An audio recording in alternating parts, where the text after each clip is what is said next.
नमस्कार।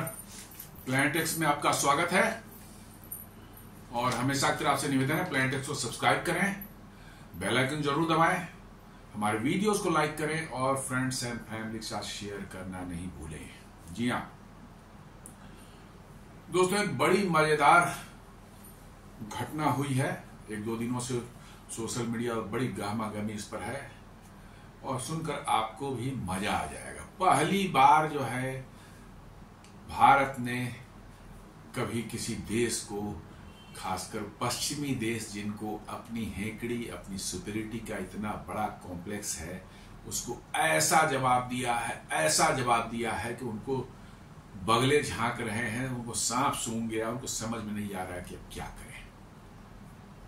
जी हाँ, ये अभी तक हम लोग यही देखते थे कि इंटरनेशनल उसमें जो है खासकर वेस्टर्न देश जो है भारत पर कभी कमेंट कर दिए, भारत में मतलब माइनॉरिटी की हालत अच्छी नहीं है, भारत में जो है फ्रीडम ऑफ एक्सप्रेशन नहीं है, मीडिया पर वहां ये होता है, हर तरह जिसको जो मर्जी आया बोल देते थे। वो खासकर जो है इंडेक्सेस जो बनते थे, आपको हंगर इंडेक्स में सोमालिया से नीचे रहेगा भारत।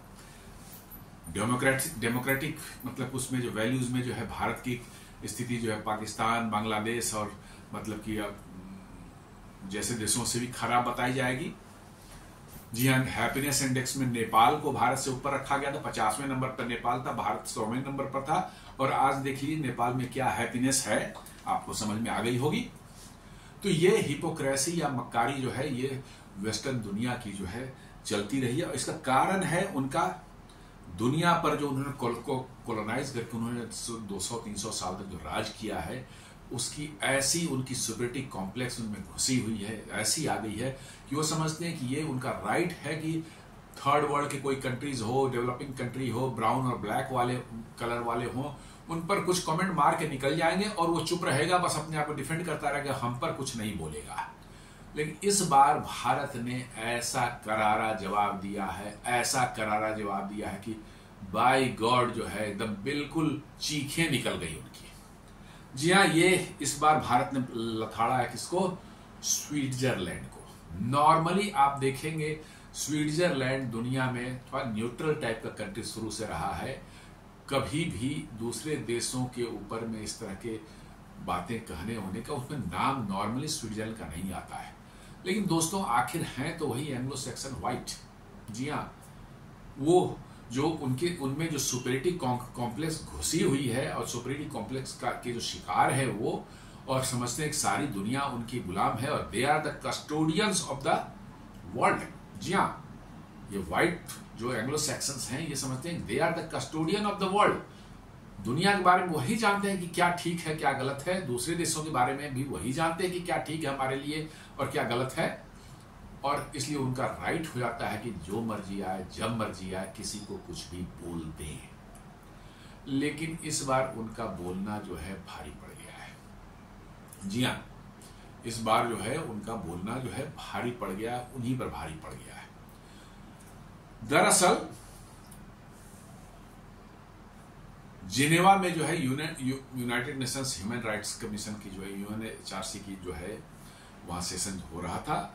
वहां पर स्विट्जरलैंड ने एज यूजुअल जैसा उनका है कि भाई व्हाइट्स हैं, हम किसी को बोल देंगे, बस भारत में साहब माइनॉरिटीज की हालत खराब है, भारत को इस पर ध्यान देना चाहिए, भारत को जो है फ्रीडम ऑफ एक्सप्रेशन और मीडिया पर ध्यान देना चाहिए, उनको जो है और फ्रीडम मिलनी चाहिए, ये सब बातें कुछ बोल गया।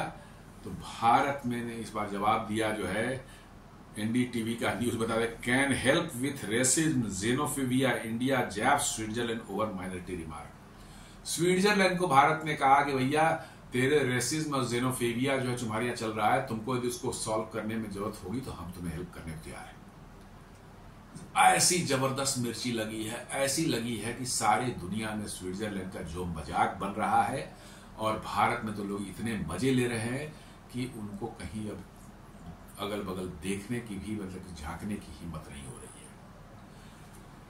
है। The exchange took place on Wednesday during the general debate on the oral debate by the United Nations High Commissioner for Human Rights at the 60th session of the Human Rights Council in Geneva। जी हाँ, Geneva में हो रहा था और as usual साहब हम तो white है, कहीं पर भी कुछ बोल देंगे, हमारा क्या है, वो अपना डिफेंड करते रहेंगे, अपने डिफेंस में कुछ बोलेंगे, हम पर तो कुछ नहीं बोलेंगे। इस बार तो उन्हीं करे भैया, आपके यहाँ जो रेसिज्म है, जेनोफोबिया है, और माइनॉरिटीज और जो है जो रिफ्यूजीज आपके यहाँ और माइग्रेंट्स आए हुए हैं, उनकी जो हालत है, उनके साथ जो आप ट्रीट कर रहे हैं, पहले उसको सुधारिए, और उसको सुधारने में यदि जरूरत हो तो हमें बताइए, हम आपको हेल्प कर देंगे।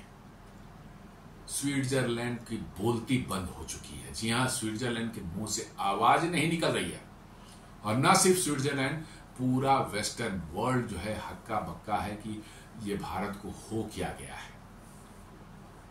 नॉर्मली भारत की ओर से इस तरह के जवाब नहीं दिए जाते थे, खासकर वेस्टर्न वर्ल्ड को जो है नॉर्मली यहां से डिफेंसिव बातें होती, नहीं साहब हमारे यहाँ ठीक है, आप देख लीजिए हमारे कॉन्स्टिट्यूशन में राइट दिया गया है, हमने ये किया है, हमने वो किया है, ये गलत न्यूज है, फलाना ठिकाना जो है। लेकिन उनके यहाँ क्या होती है, इस पर हम लोग नॉर्मली नहीं बोलते थे। इस बार भारत ने खुल कर जो है स्विट्जरलैंड में रेसिज्म, जेनोफोबिया और जो माइग्रेंट्स वहां पर हैं, रिफ्यूजीज हैं, उनके साथ जो ट्रीटमेंट हो रहा है, और जिस तरह के मतलब कि जो है उनको डाउनग्रेडेड वे में डील किया जा रहा है, वो भारत ने इतना खुल करके बोला है, इतना खुलकर बोला है कि स्विट्जरलैंड की तो सांसें जो रुक गई। उन्होंने सोचा ही नहीं था कि ऐसा जवाब उनको मिलेगा, और यदि पता रहता तो शायद वो ऐसी हिमाकत करने की कोशिश तो नहीं करते। लेकिन इस बार वो फंस गए। उनको लगा कि वही पुराना वाला भारत 10-20 साल पहले, 25 साल पहले वाला है, जहां बोल के निकल जाएंगे, वो अपना डिफेंड करते रहेंगे। ठीक है, कोई बात नहीं है, डिफेंड करेंगे कि नहीं साहब हम ठीक हैं, ये है, हमारे यहाँ कोई गड़बड़ी नहीं है। लेकिन वो उन्होंने सोचा ही नहीं था कि उनके घर की समस्या को भी भारत इतना ओपनली दुनिया के सामने वर्ल्ड फोरम पर जो है रख देगा। और बहुत अच्छा हुआ है, मेरा कहने का मतलब है कि इससे दुनिया के देशों को, ये खासकर वेस्टर्न जो Anglo section white world country जो है, उनको ये समझ में आनी चाहिए कि भैया अब आपको भी आपकी भाषा में ही जवाब दिया जाएगा, चाहे वो इंग्लैंड हो, फ्रांस हो, जर्मनी हो, स्विट्जरलैंड हो, या चाहे अमेरिका ही क्यों ना हो, जवाब मिलेगा अब आपको।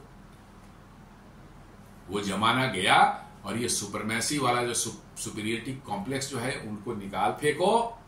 और ये व्हाइट होने का मतलब नहीं है कि दुनिया के तुम कस्टोडियन हो और किसी पर भी कुछ भी बोल के निकल जाओगे। जबरदस्त हुआ, बिल्कुल जबरदस्त। मैंने भारतीय जो भी देख रहे हैं, सुनकर गदगद हो रहे हैं, और इतने जबरदस्त कमेंट्स आ रहे हैं कि आप पूछिए नहीं। India Switzerland clash at UNHRC over minorities and racism. The background: the exchange happened at the United Nations Human Rights Council in Geneva, UNHRC Geneva, where member states often engage a peer review process by commenting on each other's human rights situation. जी हाँ, Geneva में human rights council की जो meeting हो रही थी, जहां पर जो है मेंबर स्टेट्स जो है एक दूसरे के देशों में जो समस्याएं हैं उसको पीयर रिव्यू करते हैं, उस पर कमेंट करते हैं अपना, कि भाई आपके यहाँ ऐसा है, इसको ठीक करना चाहिए, उसको वैसा करना चाहिए। ठीक है, नॉर्मली ये है, पीयर रिव्यू में है, हमारे यहाँ कोई समस्या है, कोई बता रहा है, कोई दिक्कत नहीं है, लेकिन उसको एक दूसरे पर्सपेक्टिव से आप बता रहे हैं, नीचा दिखाने के पर्सपेक्टिव से हमें बता रहे हैं, और आप अपनी समस्याएं जो है उस पर कुछ नहीं बोल रहे हैं, तब तो सुनना पड़ेगा। जी हाँ, पीयर रिव्यू का मतलब है कि आप हमें बता दें कि भाई ऐसा ऐसा है, आपके यहाँ ये समस्या दिख रही है, आप इस पर कुछ कर सकते हैं तो करें। लेकिन नहीं, वो तो भारत को ह्यूमिलिएट करने के लिए, भारत को नीचा दिखाने के लिए यह सारा चीज किया गया था। तो भारत ने ऐसा पलटवार किया है, इस पर ऐसा पलटवार किया है कि सांप सूंघ गया है पूरा पश्चिमी दुनिया को जो है। Switzerland known for its neutrality in world affair. जी हाँ, स्विट्जरलैंड नॉर्मली जो है दुनिया में बहुत ज्यादा एक्टिव नहीं रहता इन सब चीजों में, डिप्लोमेसी मैंने जियोपॉलिटिक्स में जो है वो नॉर्मली पाया गया न्यूट्रल ही रहता है, and generally frames such remarks in A measured tone. ज्यादातर वहां स्विट्जरलैंड से कोई इस तरह के रिमार्क्स आए तो बड़े ही पोलाइट और थोड़ा सा पॉलिश्ड वे में, मतलब कि बहुत ज्यादा वो पिंचिंग जो चीज न रहे उस भाषा में इस्तेमाल बोला जाता है। However, its observation on India this time triggered a strong reaction. लेकिन इस बार जो है उनका जो भारत के बारे में जो ऑब्जर्वेशन था, उनको उम्मीद ही, मैं यही कह रहा हूं कि उनको उम्मीद ही नहीं थी कि भारत इस तरह से इस बार जवाब देने वाला है। वो तो सोच रहे थे कि पहले भी हम बोल जाते थे, क्या फर्क पड़ता है, भारत को बोल देंगे, भारत रिफिन करेंगे, नहीं नहीं सब ठीक है, हमारे यहाँ कोई दिक्कत नहीं है, हमने ऐसा किया वैसा किया, माइनॉरिटी की ये सुविधा मिली है, वो सुविधा मिली है, ये सब भारत बोलेगा। हम बोल दिए होंगे, चलो ठीक है, हमारा तो काम ही है बोलना, कुछ बोल देंगे, हम तो सुपीरियर है, बोल देंगे। लेकिन इस बार जो है जो काउंटर अटैक इंडिया ने किया है, बाय गॉड, वो अपने आप में अभूतपूर्व है। ऐसा किया है कि उनको समझ नहीं आ रहा है कि क्या आगे करेंगे। What Switzerland said about India? Switzerland urged India to protect minorities more effectively. जी हाँ, वो हमें सलाह दे रहे हैं कि आप माइनॉरिटीज को थोड़ा और इफेक्टिवली प्रोटेक्ट कीजिए, उनका जो है उनको जो बचाइए। Ensure freedom of expression for journalist and media. Journalist and media के फ्रीडम ऑफ एक्सप्रेशन को जो है आप इंश्योर कीजिए, ये स्विट्जरलैंड का रहा है। एंड तीसरा, safeguard democratic space implying concerns over restrictions on dissent. जी हाँ, माने डेमोक्रेसी में डिसेंट जो होता है, तो उनका कहना है कि भारत में जो है डिसेंट अलाउड नहीं होता है, उनको आप अलाउ कीजिए। उन मूर्खों को क्या बताएं कि ये डिसेंट क्या होता है। भारत में तो खुलेआम जो है अपोजिशन पार्टी जो है प्रधानमंत्री को दिन रात गालियां दे रहा है, फिर भी कुछ नहीं हो रहा है उनका। इन मक्कारों को वो नहीं समझ में दिख रहा है कि दिन रात जो है प्रधानमंत्री खुलेआम मां बहन की गालियां दे रहा है, फिर भी सरकार कुछ नहीं कर रही है। और तुमको डिसेंट क्या होगा भाई, अलाउ किया जाएगा? अब क्या आके मेरे कपड़े फाड़ देगा, मेरे घर में आग लगा देगा? क्या डिसेंट होना चाहिए? खुलेआम गालियां दे रहा है प्रधानमंत्री को और वो आदमी खुला घूम रहा है पूरे भारत में, कोई एक्शन सरकार ने उस पर नहीं लिया है। और क्या डिसेंट चाहते हो? डिसेंट का मतलब यह है कि साहब इनके हिसाब से कि आप गद्दी छोड़ दीजिए, अपोजिशन वाले को लाके बिठा दीजिए, तब साहब जो है बढ़िया चल रहा है। क्योंकि हमारे हिसाब से आप सरकार जो प्रधानमंत्री बन के बैठे हुए हैं, आपका चेहरा मुझे अच्छा नहीं लग रहा है, इसलिए डिसेंट हो रहा है लोगों में जो है। आप जीत करके आए, उससे क्या होता है? हमको भी तो अच्छे लगने चाहिए आपका चेहरा हमको भी अच्छा दिखना चाहिए, हमको पसंद आना चाहिए, तभी आप रह सकते हैं, नहीं तो आपको रहने का अधिकार नहीं हो। डिसेंट का कहने का मतलब यह है, इनके डिसेंट का मतलब डिसेंट आपका जो है युवराज जो आपके यहां बैठा हुआ है वो डिसेंट अपना शो कर रहा है, तो आप हट जाइए कुर्सी से ना, उसको बिठा दीजिए, ताकि इनका जो है वेस्टर्न वर्ल्ड का जो है धंधा पानी भारत को लूटने का फिर चल पड़े। This Swiss remark was very essentially a criticism of India's internal human rights record, particularly around minorities and press freedom. जी हाँ, minorities of press freedom के उससे जो है हवाले से उनका ये रिमार्क्स था कि भारत में ये सब चीजें ठीक नहीं है। भाई प्रेस तो यहां पर क्या क्या लिख रहा है और क्या क्या छाप रहा है, आके तो देखो तो, फिर भी उस पर कोई एक्शन नहीं लिया जा रहा है भाई। और कितनी गालियां देगा सरकार को, और मतलब कि जो है पावर में जो लोग हैं उनको। लेकिन इनको क्या है पता, देखिए मैं सबसे बड़ी बात बताऊं, ये निहायत ही मूर्ख बेवकूफ किस्म के सब लोग हैं, इनको आता जाता कुछ नहीं है, बिल्कुल घसियारे और रोड सड़क छापी है। लेकिन प्रॉब्लम क्या है, चमड़ी भगवान ने उजली दे दी है और सूट और टाई उसके ऊपर लगा लेते हैं, तो हम बन जाते हैं साहब दुनिया के जेंटलमैन। जी हां, चमड़ी वो हमारी उजली है और उस पर सूट और टाई हमने लगा लिया और बढ़िया सा एकदम शू चमकता हुआ चमचमाता हुआ जूते पहन लिए हमने। ये हमको राइट दे देता है कि हम जेंटलमैन बन चुके हैं, हम दुनिया के कस्टोडियन बन चुके हैं, और हमको ये राइट देता है कि दुनिया को हम लेक्चर दें। हमारे यहां क्या है ये देखना किसी का राइट नहीं है, लेकिन हम दुनिया के अंदर में जो है देखते रहेंगे और जिस पर जो मर्जी आएगा कुछ लेक्चर दे देंगे, कुछ उस पर एडवाइस दे देंगे, कुछ कमेंट दे देंगे, और आपको उसको मानना है। हाँ, आपको उसको मान लेना है कि हाँ यही हमारे यहाँ है, ये साहब गोरी चमड़ी वाले हैं, ये सही बोल रहे हैं, ये सही बोल रहे हैं, ये साहब जो है अंग्रेज हैं, सूट और टाई लगा के बैठे हुए हैं, तो साहब हम तो उनके सामने बिल्कुल मने गए गुजरे हैं, भूखे नंगे हैं साहब, हमको तो मान लेना चाहिए, वो सही बोल रहे हैं।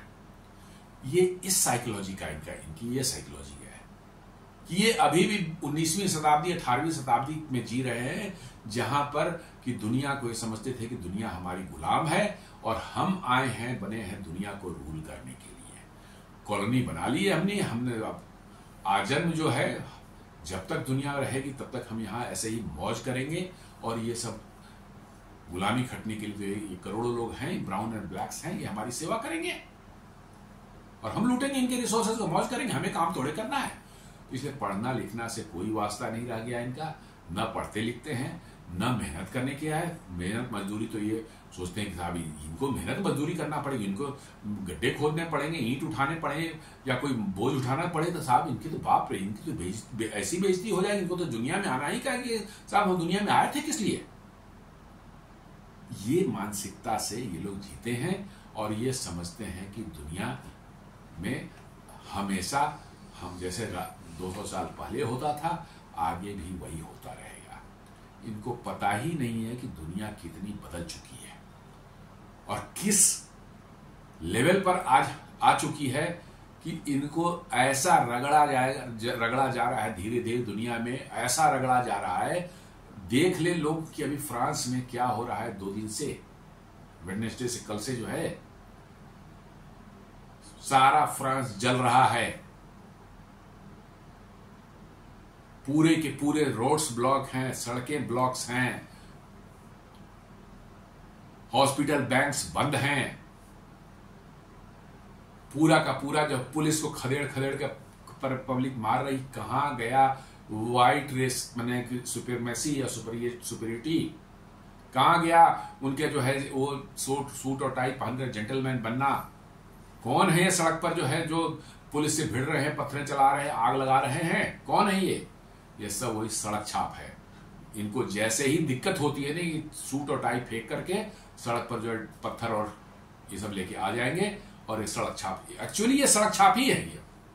लेकिन कहा ना कि दुनिया को दिखाने के लिए, मूर्ख बनाने के लिए ये टाई और कोट पहन लेंगे, सूट पहन लेंगे और दिखाएंगे भैया हम कितने इंटेलिजेंट हैं और सामने वाला कितना मूर्ख है। और इस बार फंस गए उसी में, उसी में वो फंस गए। भारत ने जो रिस्पांस दिया वो बड़ा ही तगड़ा था। India's delegation led by diplomat Kshitij Tyagi issued A sharp rebuttal.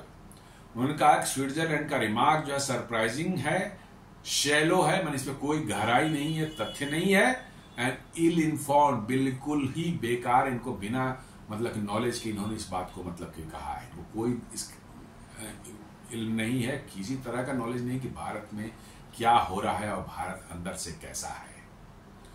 उसके बाद कहा stated that India's constitutional framework already guarantees equality, protection for minorities and freedom of expression. उनका कि भारत का संविधान जो है ऑलरेडी जो है माइनॉरिटीज को जो है गारंटी देता है, किस चीज की, equality, protection for and freedom of expression की गारंटी देता है, ये कॉन्स्टिट्यूशन देता है। और आज that India doesn't need lessons from Switzerland on populism और minority protection, pluralism and minority protection. जी हाँ, भारत ने कहा कि भारत को जरूरत नहीं है लेसन लेने की स्विट्जरलैंड से कि प्लूरलिज्म और माइनॉरिटी प्रोटेक्शन के लिए जो है ना, भारत को सीखने की जरूरत नहीं है। और काउंटर अटैक जो किया है ये तो मजेदार है। Counter attack by highlighting Switzerland's domestic problems, वहां की डोमेस्टिक प्रॉब्लम्स को पहली बार भारत ने उठाया है। किसी भी वेस्टर्न वर्ल्ड के दूसरी उनके डोमेस्टिक प्रॉब्लम का तुम्हारे यहाँ क्या बोल गया कि राइजिंग रेसिज्म। जी हाँ, रेसिज्म का बहुत तेजी से स्विट्जरलैंड में बढ़ रहा है, बहुत तेजी से बढ़ रहा है। तो उनका क्या, तुम्हारे यहाँ जो रेसिज्म जो बढ़ रहा है पहले उसको देखो। जेनोफोबिया, जी हाँ, दूसरे देश से लोग वहां जाते हैं, दोनों उनके कल्चर अलग है, तो कल्चर पर अटैक करना, उन पर कमेंट करना, उन पर रिमार्क्स पास करना, इसको जेनोफोबिया बोलते हैं। तो जेनोफोबिया के भी केसेस बहुत तेजी से स्विट्जरलैंड में बढ़े हैं पिछले कुछ सालों में, जो है बहुत तेजी से बढ़े हैं। और साथ साथ discrimination against migrants and minorities, जो माइग्रेंट्स वहां गए हैं और माइनॉरिटीज जो वहां पर हैं, जो सेटल्ड है, उनके अगेंस्ट में डिस्क्रिमिनेशन जो स्विट्जरलैंड में हो रहा है, उसकी बात इंडिया ने उठाई। तुम्हारे यहां जो हो रहा है पहले उसको देखो। ऑफर्ड इन यह मजेदार है, offered in a biting remark to help Switzerland address racism if needed. Switzerland ने कहा कि भैया रेसिज्म को पर कुछ कंट्रोल करना है, रेसिज्म को कैसे ठीक करना है, तुम्हारे यहां रेसिज्म होती है तो बताओ, भारत को तुमको जरूरत है तो भारत तुमको हेल्प कर देगा। मतलब ऐसा भिगा के जूता मारा है स्विट्जरलैंड को, ऐसा भिगा के मारा है कि अब उसकी आवाज ही नहीं निकल रही है स्विट्जरलैंड की, जो है। That this response was widely shared online with Indian netizens, hailing it as a strong diplomatic pushback। जी हाँ, मतलब सोशल मीडिया पर जो है पूरा इसका जो है इतने जोर शोर से ये बातें चल रही है कि भारत ने इस बार जो लथाड़ लगाई है इस बार स्विट्जरलैंड को, कि नॉट ओनली स्विट्जरलैंड, आपको मैं बता दूं ये सारे के सारे एंग्लो सेक्शन जो है वेस्टर्न वर्ल्ड की जो है वो सबकी सांप सूंघी है कि भैया अब बोलेंगे तो अब ये इसी तरह की गालियां निकलेंगी और गालियां सुनाई जाएंगी हमको भी। नहीं तो इनको आदत नहीं है ये सब सुनने की, वर्ल्ड फोरम में जो है पर जो है इनको आदत ही नहीं है सब सुनने की।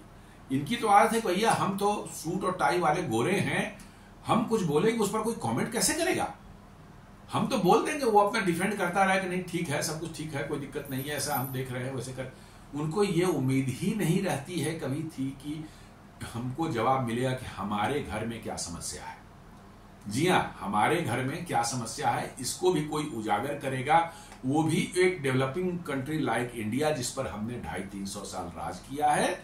इनको उम्मीद से बाहर थी ये चीज, ये भी इन्होंने बिल्कुल नहीं सोचा था। यस, आप इस चीज को जान लें, अच्छे से समझ लें कि इन्होंने उम्मीद ही नहीं की होगी कि भारत का इतना स्ट्रॉन्ग रिबटल आएगा और उनके इंटरनल प्रॉब्लम्स को भारत हाईलाइट कर देगा और कहेगा कि पहले इसको तुम ठीक करो और यदि ठीक नहीं करना आता तो बताओ, हम तुम्हें हेल्प कर देते हैं। ये भाई साहब ऐसा जवाब था डिप्लोमेसी में, डिप्लोमेटिक टोन में ये सब बातें नहीं होती हैं। लेकिन भारत ने, मैंने जो कहा ना कि मैंने कि बिल्कुल ये भिगा करके गाल पर जूता मारने वाली बात हो गई है। कह रहा है कि तुम्हारे यहाँ रेसिज्म है, जेनोफोबिया है, discrimination against migrants and minorities है और इनको ठीक करने का तुमको नहीं आता तो बताओ, हम तुमको हेल्प कर देते हैं कैसे ठीक किया जाता है इन चीजों को। अब बताइए, स्विट्जरलैंड ने उसका कोई जवाब नहीं दिया, कुछ नहीं, एक चू तक नहीं हुई और सारे के सारे वेस्टर्न वर्ल्ड वाले जो है वो सर नीचे करके जो है हंस रहे थे, चाहे झेप रहे थे कि ये क्या हो गया। उनको तो उम्मीद ही नहीं थी कि ऐसा जवाब भारत की तरफ से मिलेगा। इनफैक्ट यही जवाब उनको चाहिए था। लेकिन प्रॉब्लम है कि अपने यहाँ की सरकारें जो है पहले जो थी वो तो बिल्कुल तलवार चाटने वाली थी। इंग्लैंड के, फ्रांस के, अमेरिका के तलवार चाटने वाली क्लास सरकारें रही थी। उनको क्या मतलब देश के आत्मसम्मान, उनको अपने आत्मसम्मान से कोई मतलब ही नहीं था, देश के आत्मसम्मान को क्या समझेंगे वो। ये पहली सरकार है, मैं बता रहा हूं, जिसने देश के आत्मसम्मान को समझा और देश के आत्मसम्मान को सर्वोपरि रखते हुए ही काम किया है। और ये उसी का एक एग्जाम्पल है, एक छोटा सा ट्रेलर है कि कैसे देश की डिग्निटी और प्रेस्टीज को जो है उन्होंने सबसे ऊपर रखा और उस पर किसी ने प्रहार करने की कोशिश की, उसको बिल्कुल उसी की भाषा में जवाब देकर उसका मुंह बंद किया गया है। यही काम आज से 20 साल, 25 साल, 30 साल, 40 साल पहले से होता ना, तो दुनिया के ये सब देश जो भारत को पर जो है लेक्चर देते रहते हैं ना, रोज इंडेक्सेस बनाएंगे, हंगर इंडेक्स, डेमोक्रेटिक मतलब कि जो है वैल्यूज इंडेक्स जो है, आपको जो है minority equality index, freedom of expression index जो है, हर तरह का इंडेक्स बनाते हैं और सारे जो फ्रॉड्स है, आप कोई भी जाकर वहां पैसे देकर के अपना इंडेक्स में जहां पोजीशन चाहिए वहां फिट करवा लीजिए। हाँ, ये सब एक 2 नंबर के काम है। हम बना लिए, एक छोटी सी फर्म बना लिए है रिसर्च फर्म के नाम से हम बना ली कि साहब हम ये कौन रिसर्च इंटरनेशनल रिसर्च करते हैं, और उसका बनाने लगे, एक इंडेक्स बनाने लगे। 2-4 कंट्री को पकड़ लिया कि साहब हमको थोड़ा सपोर्ट कर दीजिए, इसको थोड़ा हाईलाइट कर दीजिए, करने लगे उसको। अब उसके बाद अमेरिका है, वेस्टर्न वर्ल्ड है, इंडिया को थोड़ा खराब करके दिखाओ।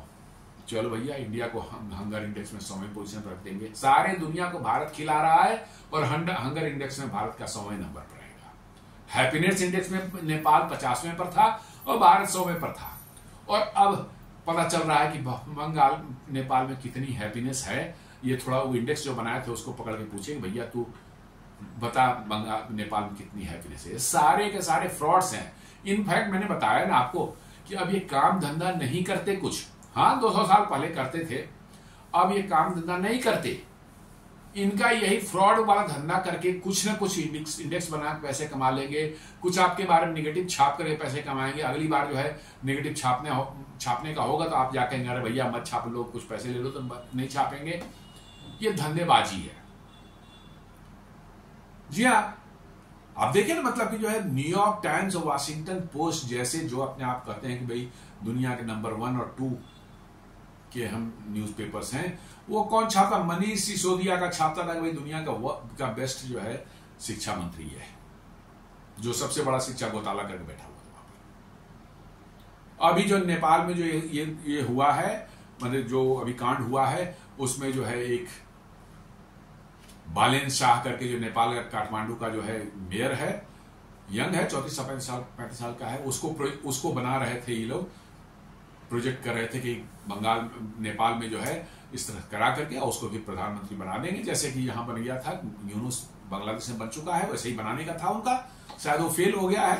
अब कोई सुशीला कार्की जो है करके वो बन रही है इंडियन प्राइम मिनिस्टर।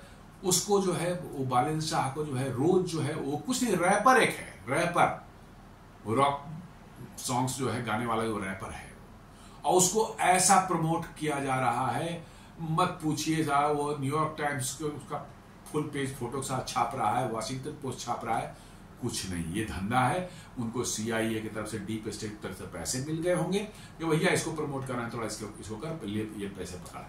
अब वो करे तो इनको काम धंधा नहीं करते। ये सिर्फ जो है यही गोरख धंधा करके पैसे कैसे कमाया जाता है ये सीख गए हैं। और अब उस गोरख धंधे में पर भी थोड़ी सी अब रोक लग रही है। सोशल मीडिया आ गया, सारा कुछ आ गया, तो लोग इतने वेल इन्फॉर्म्ड हो गए हैं कि अब उनका ये गोरख धंधा, इंफॉर्मेशन भी जो गलत इंफॉर्मेशन छाप करके जो है, और उसको उसके एवज में नहीं छापने के लिए जो है पैसे खाते थे, या नहीं तो हम अपना एजेंडा कुछ चलाना चाहते हैं, हमने कुछ पैसे दे दिए भैया ऐसा छाप दे। अब वो सब भी जो है ऐसा हो रहा है कि फैक्ट चेक जो है आपको छापे, फैक्ट चेक जो है 2 से 3 मिनट के अंदर में आ जाता है कि वो फेक है या सही है। तो इनका उस धंधे पर भी जो है अब वार अटैक हो रहा है, उस धंधे पर भी चोट पड़ रही है। आज फ्रांस में क्यों इतना हंगामा मचा हुआ है, और ये देखिएगा इंग्लैंड में होगा, जर्मनी में होगा, कमाने के धंधे उनके रास्ते बंद हो गए, लूटपाट दुनिया में करने के रास्ते उनके बंद हो गए। अब रिसोर्सेज बंद हो गया तो आप करेंगे क्या? पैसा तो चाहिए मौज मस्ती करने के लिए ना। कम पैसे से तो जिंदगी सिर्फ चलती है, खाते पीते हैं, आपका जिंदगी चलेगा, बाल बच्चा पढ़ेगा, उतना ही तो चलेगा। हमको साहब ऐश मौज करना है ना, हमको ऐश मौज करना है। रोज सुबह शाम साला महंगे स्कॉच और वाइन पीना है, दुनिया घूमता है, निकल गए वर्ल्ड टूर पर, निकल गए, 1 महीना बाद घूम करके आएंगे, 5 स्टार होटल में टिकना है, एसी मैंने हवाई जहाज में फर्स्ट क्लास में घूमना है साहब। उसके लिए पैसे कहां से आएंगे? तो 2 नंबरिया काम से आते थे। अब 2 नंबरिया काम पर भी जो है मैंने धीरे धीरे जो उस पर भी जो है रोक लगनी शुरू हो गई है दुनिया में। अब वो भी करना संभव नहीं हो रहा है। तो ये फैक्ट चेकिंग करके मीडिया उडिया वाले कमाते थे, इनकी भी हालत खस्ती हो रही है। अभी कुछ दिन पहले तो वाशिंगटन पोस्ट ने छापा था कि साहब तो अब तो दुनिया में कोई हम जो छापते हैं कोई बिलीव ही नहीं करता। क्यों बिलीव करेगा भाई? तुम फ्रॉड आदमी हो तुम लोग। ये खुद अपने ही उसमें छापे कि दुनिया में अब लोग हम पर बिलीव ही नहीं करते हैं। और वही हाल टीवी चैनल वालों का हो चुका है। अब देख ले कितने लोग टीवी न्यूज देखते हैं? कुछ नहीं, बिल्कुल नहीं, क्योंकि सब ये फ्रॉड का धंधा हो चुका है। तो उसी में इन फंस गई है। ये सोचते कि हम बोलकर निकल जाएंगे, जमाना पहले वाले, आज से 25-30 साल पहले वाला है। भारत किस तरह से रिएक्ट करेगा, नहीं थोड़ा बहुत बोलेगा नहीं हमारे यहाँ सब ठीक है, ऐसा कुछ नहीं है, ये सब नहीं है, इस तरह से जवाब नहीं देगा। लेकिन इस बात उनकी क्या कहेंगे, माँ बहन एक करके रख दी, उनके घर की जमीन खोद करके रख दी, कहा कि आप तुम्हारे यहाँ रेसिज्म है, राइजिंग बढ़ रहा है, होगी ऐसा चाहिए, इसमें कोई गलत नहीं है, कैसे ही बोल दिया, उसका डाटा भी दिया उन्होंने।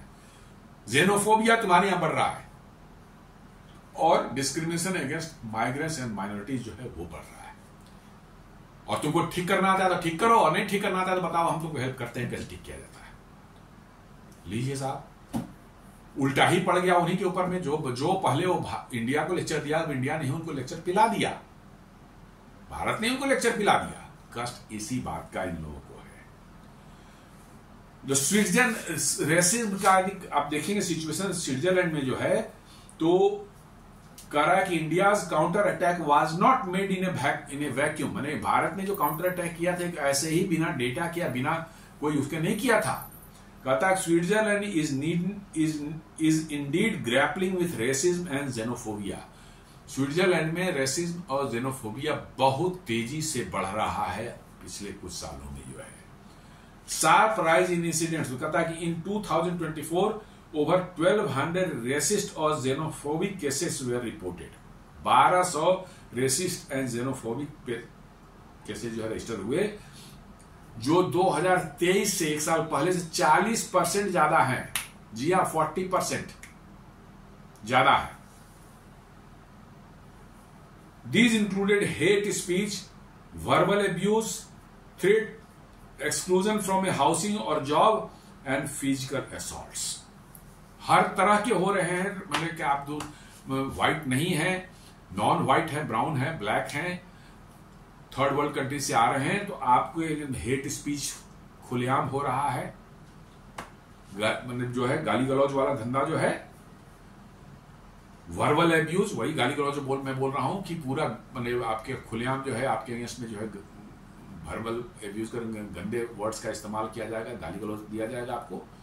इवन मार्केट में भी, यहां आपकी यदि कन्फ्रंटेशन किसी बात पर लेकर के वहां के लोकल से हो गई तो आपको बीच बाजार में वो गालियां दे देगा। एक्सक्लूजन फ्रॉम हाउसिंग और जॉब्स, जी हां, आप वहां पर जॉब आपको नहीं मिलेगी, आपको जॉब नहीं मिलेगी वहां पर, आप चूंकि नॉन व्हाइट हैं, आपको मकान नहीं मिलेगा, आप किराया मकान लेने जाएंगे आपको मकान नहीं देगा क्योंकि आप व्हाइट नहीं है। जी ये एकदम सच्चाई है। ये स्विट्जरलैंड में खासकर ज्यादा है, ये इंग्लैंड में ऐसा हो सकता है कम हो, लेकिन स्विट्जरलैंड में बहुत ज्यादा है। ये आपको मकान नहीं देगा, आपको नौकरी नहीं देगा। एंड फिजिकल असॉल्ट्स, और मारपीट भी आपके साथ जो है वो कर बैठते हैं। तो ये सारे डेटा भारत ने वहां रखे उनके सामने, उनके होश उड़ गए, उन्हीं का डेटा उन्हीं के मुंह पर मारा और कहा कि भैया तुम्हारे यहां ये हो रहा, बताओ क्या करें तुम्हारा, तुमको ठीक करना है तो ठीक करो, और नहीं कर सकते तो बताओ, हम बताते हैं, हेल्प करते हैं, तुमको कैसे ठीक करोगे। तो ये ही है दुनिया, बता रहे हैं कि मक्कारों से भरी हुई ये दुनिया है, और खासकर ये वेस्टर्न वर्ल्ड वाले तो 100%, 1% भी उसमें सही नहीं है। मैं बताऊं, लोग बोलेंगे नहीं सब ऐसे नहीं, नहीं सारे वैसे होते हैं। जी हाँ, 100% है वो सारे के सारे मक्कार हैं because of the superiority complex. उनके अंदर में डीप रूटेड सुपीरियरिटी कॉम्प्लेक्स जो घुसा हुआ है कि हम व्हाइट हैं, we are born here to rule the world and we are the custodian of this world. हम जो बोलते हैं वही सही है, और दुनिया के किसी देश के बारे में हम ही जानते हैं क्या उसके लिए सही है और क्या गलत है। उस देश को खुद पता नहीं होता, हम जो जानते हैं कि उसके लिए सही है गलत क्या, उसको खुद नहीं पता है। और इस माइंडसेट, इस मेंटलिटी के शिकार हैं सारे के सारे वेस्टर्न वर्ल्ड के जितने भी लोग हैं वहां के, वो इसी माइंडसेट के शिकार हैं, इसी मेंटलिटी के शिकार हैं।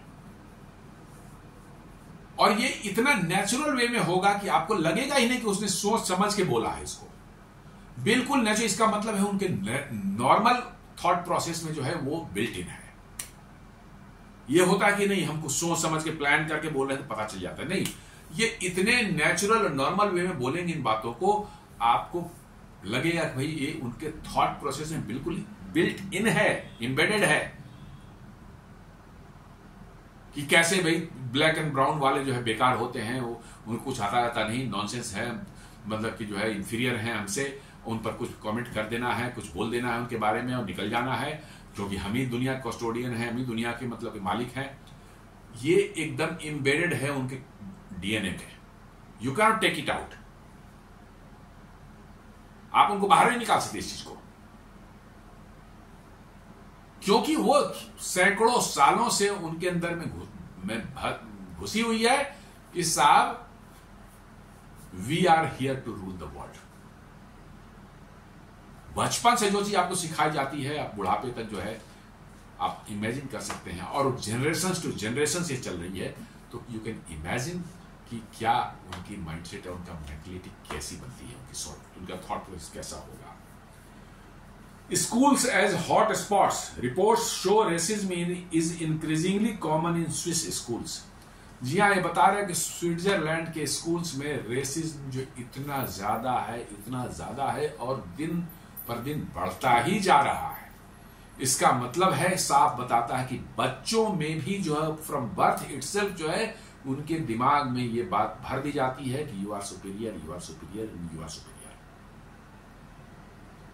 और इसलिए वो स्कूल में भी जाते हैं तो उनके माइंड में यही रहता है कि भाई हम व्हाइट हैं, हम सुपीरियर हैं, दूसरा नॉन व्हाइट कोई होगा वो इंफीरियर है, इसलिए उस पर रेसिस्ट कमेंट करना मेरा बर्थ राइट है। जी हाँ, जन्म सिद्ध अधिकार है, मैं कर सकता हूं, क्योंकि वो मानता है, वो भाई बिल्कुल अंदर से उसके वो है कि भाई I am the only the superior race of this world. और ये चीज दिखने लगी है अमेरिका में भी। ट्रंप के शासन काल में अमेरिका में क्या हो रहा है, इंडियंस वहां पर हैं, उन पर खुलेआम मार्केट में, मॉल्स में जो है उन पर रेसिस्ट कमेंट कर दिए जा रहे हैं, टेम्पल्स पर अटैक कर दिए हो जा रहे हैं, इंडियंस पर भी कई बार अटैक हो चुके हैं वहां पर। मतलब कोई वहां पर वो नहीं है, आपका स्किन का कलर जो है आपको इंफीरियर बना रहा है वहां पर उनके हिसाब से। नॉलेज वाइज यू में भी सुपीरियर, एबिलिटी वाइज यू में भी सुपीरियर, लेकिन आपका स्किन कलर जो है उनके सामने जो है आपको इंफीरियर बनाता है। और ये जो है एक रेसिस्ट जो है माइंडसेट जो है एंग्लो सैक्सन व्हाइट्स में जो क्रिएट हो गई है, हो क्या गई है तो पहले से थी ही। कुछ समय तक उन्होंने अपने आप को जेंटलमैन बनने के दबा के रखा था, लेकिन वो फिर सामने उभर करके आगे ज्यादा झुकती नहीं है। वो चीज जो है दुनिया के लिए बहुत बड़ा खतरा बन चुका है। अमेरिका में भी जो है आप एक नॉन व्हाइट है तो you are not safe, you are not safe.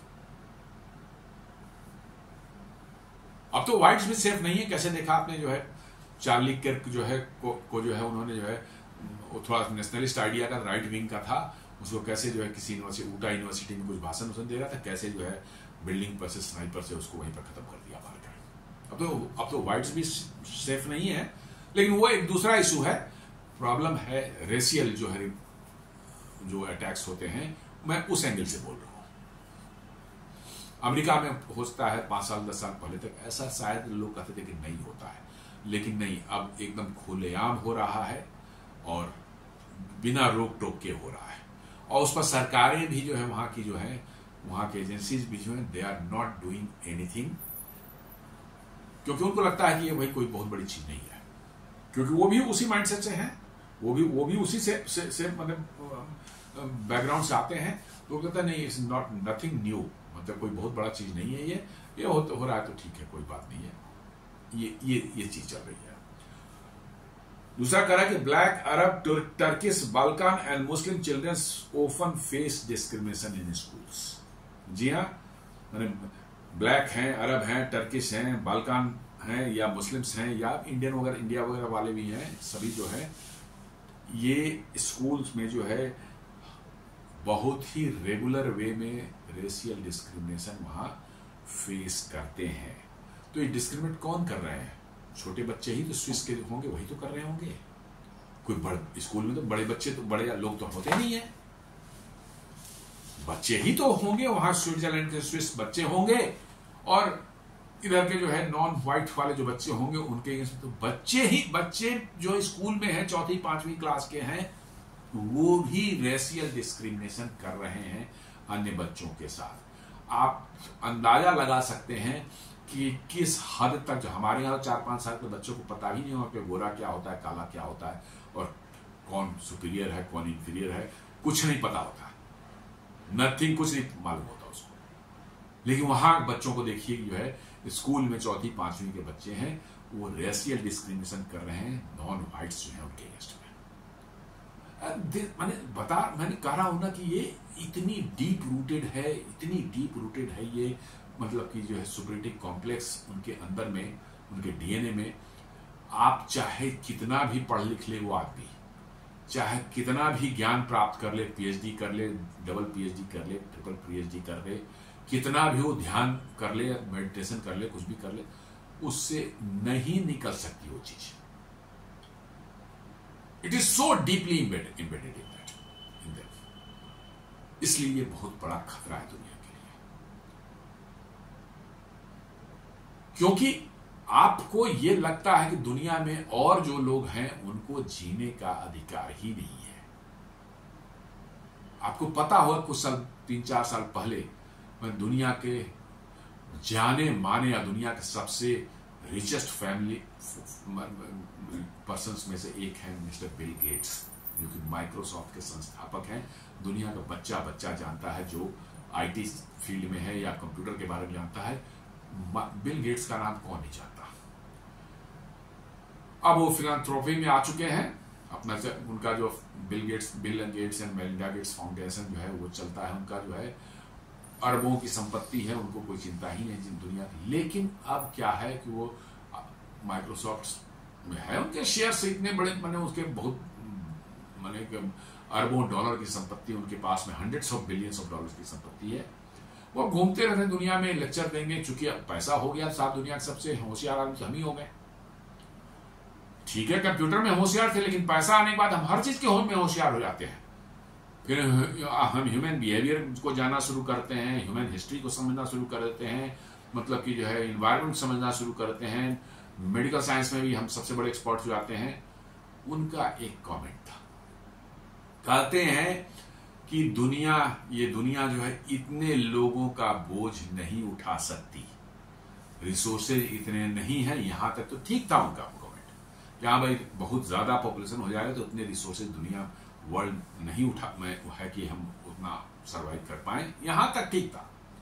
But उसके बाद कहते हैं कि दुनिया में 1.5-2 बिलियन लोगों को दुनिया से जाना होगा।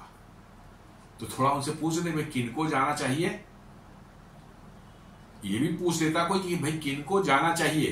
कहने का मतलब है कि जो लोग दुनिया में गरीब हैं, जो मतलब कि गरीब हैं, नॉन व्हाइट्स हैं, उनको दुनिया में रहने का अधिकार नहीं। इनडायरेक्टली उन्होंने यही कहा था जी, इनडायरेक्टली यही कहा था कि साहब दुनिया में जो नहीं, मतलब नॉन व्हाइट नहीं है, उनको दुनिया में जीने का अधिकार नहीं है। ये माइंड से सोचिए, उतना पढ़ा लिखा, उतना इंटेलिजेंट आदमी, जितने माइक्रोसॉफ्ट जैसी एक दुनिया की सबसे बड़ी कंपनी जो आईटी कंपनी है, जो कि जिसके बगैर दुनिया का कंप्यूटर नहीं चलता, कोई एक कंप्यूटर ना चले उसके बगैर जो है, वो आदमी इस तरह की सोच रखता है। क्या आप अंदाजा लगा सकते हैं? जी हाँ, सच्चाई यही है दोस्तों। चाहे हम जितना भी सोच लें, हम लोग बड़े भारत में खासकर अमेरिका को लेकर के बिल गेट्स, जेफ बेजोस और ये सब जो है, एलन मस्क, इसको समझते हैं कि दे आर द गॉड्स, उनसे वो बेस्ट ऑफ द बेस्ट मतलब कि इंसान है। नहीं, हम लोग इंडियंस यही समझते हैं कि भाई बिल गेट्स है भाई, वो तो गलत हो ही नहीं सकता, उससे बढ़िया तो इंसान ही नहीं है। देखिए साहब जो है माइक्रोसॉफ्ट चलाता था, अब देखिए फिलैंथ्रोपी में millions and millions of dollar जो है वो खर्च करता है अलग अलग दुनिया के लोगों के ह्यूमैनिटेरियन प्रोग्राम चलाने के लिए। लेकिन उसके पीछे भी बहुत छिपे हुए रहस्य हैं, बहुत से छिपे हुए रहस्य हैं। क्यों चलाते हैं और कैसे चलाते हैं पता है? हमें कोई बता दे कि कोविड के दौरान जो है भारत को जो है फाइजर का वैक्सीन लेना चाहिए, उसकी कैंपेनिंग बिल गेट्स क्यों कर रहे थे? सिंपल सी बात है, फाइजर में उनका ह्यूज इन्वेस्टमेंट है, या कोई और इंटरेस्ट होगा, अमेरिका का इंटरेस्ट पर फुलफिल कर रहे होंगे। फाइजर ने हो सकता है उनको पैसे वैसे दिए होंगे इसके लिए कि भैया आप ऐसा करो, आप बोलेंगे सब कोई मान जाएगा। आफ्टर ऑल एक दवा बनाने वाली कंपनी फाइजर के वैक्सीन का प्रमोशन बिल गेट्स और उसमें भी इंडिया कर रहे, चूंकि इंडिया ने कर तक नहीं फाइजर नहीं लेंगे और नहीं लिया। और आपको जानकर आश्चर्य होगा कि जितने भी वैक्सीन दुनिया में बने थे उसमें सबसे अच्छा वैक्सीन जो काम किया वो भारत में ही बनी वैक्सीन ने काम किया। जी हाँ, कोवैक्सीन जो है जिसको वर्ल्ड ट्रेड हेल्थ ऑर्गेनाइजेशन ने सर्टिफाई तक नहीं किया कि दुनिया के देशों को दिया जा सके, लेकिन जब कोविड गुजर गया, 2 साल 3 साल गुजर गए, आज पता चलता है कि जिन्होंने कोवैक्सीन लिया था उन पर किसी तरह का साइड इफेक्ट नहीं आया। फाइजर में लेने वाले हजारों लोग मर गए और हजारों लोगों को जो है मतलब कि उसके साइड इफेक्ट्स आज भी सफर कर रहे हैं। और फाइजर ने कोर्ट ने उनके अगेंस्ट में स्ट्रक्चर पास किया, उन्होंने कंपेंसेशन भी दिए उसे लोगों को, और उसकी प्रमोशन कौन कर रहे थे? बिल गेट्स कर रहे थे। तो यही है, मैं कहने का एसेंस है कि कोई आदमी बहुत इंटेलिजेंट हो, एक्स्ट्रा ऑर्डिनरी इंटेलिजेंट हो, उसने जो बहुत बड़ी कंपनी को स्क्रैच से खड़ा कर दिया हो, बिलियनर हो, कोई फर्क नहीं पड़ता, अल्टीमेटली वो व्हाइट एंग्लो सैक्सन है। जी हाँ, व्हाइट एंग्लो सैक्सन, और उसी माइंड सेम मेंटलिटी उसके अंदर भी वही माइंडसेट घुसा हुआ है। कुछ भी हो, प्रोफेसर हो, डॉक्टर हो, इंजीनियर हो, टेक्नोक्रेट हो, टेक्नोलॉजिस्ट हो, कुछ भी हो, ultimately he is a Anglo Saxon white, और वो उसकी सोच वही होगी जो एक सिंपल एंग्लो सैक्सन व्हाइट की होगी, चाहे बच्चा हो चाहे बूढ़ा हो। और स्विट्जरलैंड इसी का शिकार है, और वो ये कमेंट है उसी वजह से उन्होंने किया था कि हम कर देंगे, और अब तक भारत जवाब नहीं देता था। भारत ने इस बार ऐसा रगड़ा मारा है, ऐसा रगड़ा मारा है कि शायद उनको लंबे समय तक याद रहेगा। Types of racism reported in Switzerland, कहता कि एंटी ब्लैक रेसिज्म है वहां पर, बहुत ज्यादा ब्लैक को देखना नहीं पसंद करते। जी हाँ, स्विट्जरलैंड जो मैंने एलीट में भी एलीट है, बता रहे हैं आपको। आप यूरोप में घूमेंगे तो आपको पता चलेगा कि Switzerland is the elite of elitest. जी हाँ, एलीट ऑफ एलीट है वो, वहां कोई ऐसे वैसे नहीं है भैया, बहुत हाई इनकम ग्रुप वाले लोग हैं वो लोग, और उनका रहन सहन आप देखेंगे, उनका जो है लाइफ स्टाइल देखेंगे तो वो तो एलिट के भी एलिट हैं। तो एंटी ब्लैक रेसिज्म बहुत ज्यादा है वहां पर। Xenophobia against migrant specially from the Balkans and Africa जो आते हैं उनके अगेंस्ट, उनके कल्चर के अगेंस्ट में बहुत ज्यादा उनको मैंने ह्यूमिलिएट करते हैं, उनको कल्चर को लेकर के जो है। देन इस्लामोफोबिया एंड एंटीसेमिटिज्म, जी हाँ, इस्लामोफोबिया भी है और साथ साथ जो है एंटीसेमिटिज्म भी है। ज्यूज के अगेंस्ट में बहुत ज्यादा हेट्रेड है वहां पर, मुस्लिम्स के अगेंस्ट में, ज्यूज के अगेंस्ट में बहुत ज्यादा हेट्रेड है लोगों में जो है। और discrimination in housing, jobs and public life. जी हाँ, आप वहां किराया मकान लेने जाएंगे बहुत मुश्किल होगा, आपको नहीं मिलेगा। जॉब्स में भी उतनी ही दिक्कत आपको आएगी यदि आप नॉन व्हाइट है तो। और पब्लिक लाइफ में भी कहीं पर भी आप जाएं, आपको कहीं ना कहीं जो है आपको इनकन्वीनियंस फेस करनी पड़ेगी, just because you are a non white. इस तरह की चीजें जो है स्विट्जरलैंड में बहुत आम है। Structural gaps, Swiss school textbooks has been criticized for failing to address colonialism, racism and diversity adequately। जी हाँ, वहां के स्कूल बुक के टेक्स्ट बुक जो हैं उनमें इस तरह की व्यवस्थाओं ने नहीं किया है जिसमें कॉलोनियल जो है माइंडसेट जो है वहां का, उसके अगेंस्ट में जो है बच्चों को सिखाया जाए भाई कॉलोनियल जो माइंडसेट है यहाँ पर यूरोपियन की जो है वो नहीं होनी चाहिए, गलत है, क्या है, सब बताना चाहिए था इनको। लेकिन नहीं, कॉलोनियलिज्म के अगेंस्ट कुछ भी नहीं लिखा है। रेसिज्म के अगेंस्ट में जो बताना चाहिए बच्चों को भैया गलत चीज है, बचपन से ही बताएंगे तब से भैया नहीं होना चाहिए, ये सारे ह्यूमंस बराबर हैं, हर ह्यूमन जो है किसी कलर का हो वो सेम उसके राइट्स हैं, नहीं ये सब नहीं बताया जाता। और डाइवर्सिटी भी उनको नहीं सिखाई जाती, नहीं सिर्फ व्हाइट का ही बस रहना है और तो नॉन व्हाइट का तो कोई राइट ही नहीं दुनिया में रहने का, ये नहीं बताई जाती सब चीजें। There is limited institutional response when discrimination is reported, leaving victims vulnerable। जी हाँ, जब वो कोई विक्टिम होता है और रिपोर्ट भी करता है तो कोई वहां इंस्टीट्यूशनल रिस्पॉन्स है ही नहीं, कोई इंस्टीट्यूशन उस तरह के बने ही नहीं है प्रॉपरली जो कि इन चीजों को एड्रेस करे, एक्शन ले। तो इस तरह से जो है जो विक्टिम है वो हमेशा वल्नरेबल हो जाता है। आप अटैक और रेशियल अटैक हो जाएगा, सब कुछ हो जाएगा, बट एक्शन कुछ नहीं होगा। इतना ही बस ये आपको हो जाएगा, रिपोर्ट कर देंगे, उतना तो हो गया, खत्म बात, बट आगे there will no action. Thus, India used these facts to highlight that Switzerland should clean up its own house before lecturing others. तो ये कह रहा है कि भारत ने इन सब डेटा को दे करके वहां पर कहा कि भाई भारत पर अटैक करने के पहले भैया पहले अपना घर साफ कर लो। जी हां, अपना घर साफ कर लो, फिर हमारे बारे में बात करना। और ये मेरे ख्याल से जब मेरी जितनी उम्र हुई, जब से मैं देख रहा हूं, शायद किसी वेस्टर्न वर्ल्ड को भारत ने ऐसा जवाब आज तक नहीं दिया था। जी हां, मेरे नॉलेज में तो नहीं है, आप और कहीं हुआ हो तो आई डोंट नो, बट मेरे नॉलेज में इतना हार्ड हिटिंग रिप्लाई, ऐसा आईना दिखाया कभी नहीं गया था किसी को। जी हां, I will call it a hard hitting reply, जो कि सामने वाले के चेहरे पर एक तमाचा से कम कुछ नहीं है, और उनकी बोलती बंद हो चुकी है, और किसी भी तरह का जो है रिस्पॉन्स उनसे नहीं आया। Why this diplomatic aspect matters for India? Being called out on minority rights and press freedom is sensitive, especially when Western countries make this criticism. जी हाँ, बार बार आप कहते हैं ये माइनॉरिटी राइट, अपने घर में झांक के देखो ना, तुम्हारे यहाँ ही समस्या तो हम पर क्यों उंगली उठा रहे हो? होगा, मेरे यहाँ भी कुछ हो सकता है हो, लेकिन भैया तुम्हारे यहाँ जब ये चीज है तो हमारे यहाँ तो उंगली उठाने का राइट नहीं है तुम्हें। The strong rebuttal reflects India's new diplomatic posture under Trump era global politics, less defensive, more aggressive pushback. जी हाँ, ये पहली बार नजर आ रहा है कि भारत जो है लेस डिफेंसिव कम है और ऑफेंसिव ज्यादा है। और ये अभी दिखना शुरू हुआ है जब से ट्रंप ने दबाव इंडिया पर डाला, तो इंडिया ने भी कहा कि दफा करो, अपने रास्ते देखो, हम अपने रास्ते चलते हैं। Domestically, the government projects such moments as defending national pride against biased foreign criticism. जी हाँ, ऐसे मोमेंट्स जब आ रहे हैं तो भारत सरकार भी इसको प्रोजेक्ट कर रही है।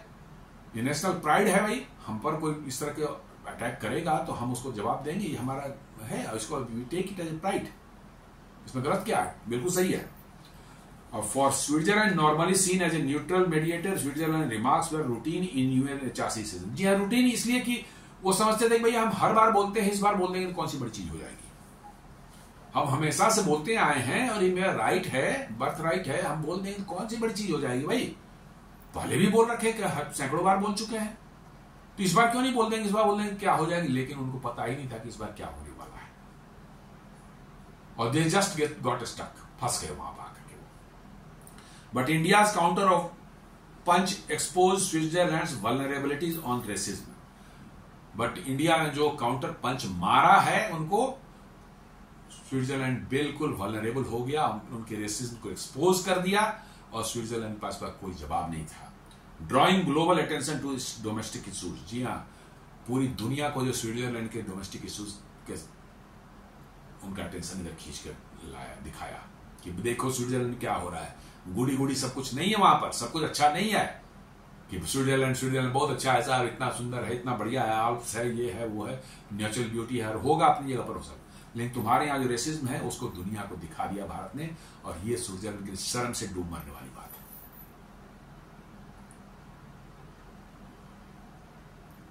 This may put pressure on Swiss authorities to address systematic discrimination more visibly. जी हाँ, अब ये उन पर प्रेशर बन जाएगा कि साहब डेटा के साथ आपको पूरा दिखाया गया है, आपको जो है जो पंच मारा गया हो डेटा के साथ, हमारा काउंटर ऑफेंसिव जो हुआ है डेटा के साथ हुआ है, you can not deny it.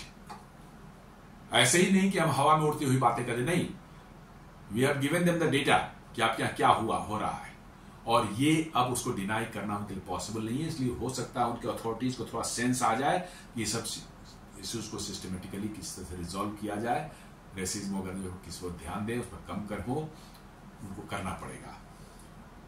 For global context, the spat reflects a larger trend. Global South countries rejecting Western lectures on human rights. तो ये एक इंडिकेशन है, बहुत बड़ा एक मतलब कि जो है मैसेज है to all global south countries कि भैया आप ये वेस्टर्न जो है कंट्रीज के जो है ना इनके लेक्चर्स की हमें जरूरत नहीं है। अपने घर में जाके लेक्चर देना अपने लोगों को, हमें लेक्चर सुनने की जरूरत नहीं है, ना आप तुम्हें देने की जरूरत है। ये बहुत बड़ा एक मैसेज गया है। India, China and Russia increasingly point out hypocrisy in the West, highlighting their racism, migrant issues and historical colonialism. जी हाँ, अब ये सारे इंडिया, चाइना, रशिया ये सब जो है ग्लोबल साउथ के कंट्रीज जो है ये साफ साफ जो है ये वेस्टर्न कंट्रीज बता रहे हैं कि आपने क्या क्या किया है दुनिया में, कैसे आप रेसिज्म करते हैं, कैसे कोलोनाइज किया पूरी दुनिया को, और कैसे जो है आप माइग्रेंट्स को जो है आप ट्रीट कर रहे हैं बुरी तरह से। जो है ये अब साफ साफ बताया जा रहा है, जो इनको मिर्ची लग रही है। It marks a shift from defensive diplomacy to assertive diplomacy, signalling that India wants to be treated as an equal partner, not a pupil. जी हाँ, अब डिफेंसिव से अब हम आ गए हैं ऑफेंसिव डिप्लोमेसी पर जो है, और हमने दुनिया को बता रहे भैया हमें इक्वल ट्रीट करो तो ठीक है, नहीं तो तुम जाओ अपने घर, हम अपने घर, हम तुम्हारे कोई पपेट नहीं है कि भैया तू लेक्चर देगा हम सुनेंगे, ये अब नहीं चलेगा। तो ये दोस्तों एक आज का विश्लेषण था हमारा, कैसे स्विट्जरलैंड को भारत ने यूएनएचआरसी में जो जबरदस्त धोया है, जबरदस्त धोया है। स्विट्जरलैंड के पास जवाब नहीं है, उसके दुनिया में शर्म से उसका चेहरा झुक गया है और दुनिया उस पर हंस रही है। उम्मीद करता हूं वीडियो आपको पसंद आया होगा। हमारे वीडियोस को आप लाइक करें, फ्रेंड्स एंड फैमिली के साथ शेयर करें, हमारे चैनल को सब्सक्राइब करें और बेल आइकन दबाना बिल्कुल नहीं भूलें। धन्यवाद।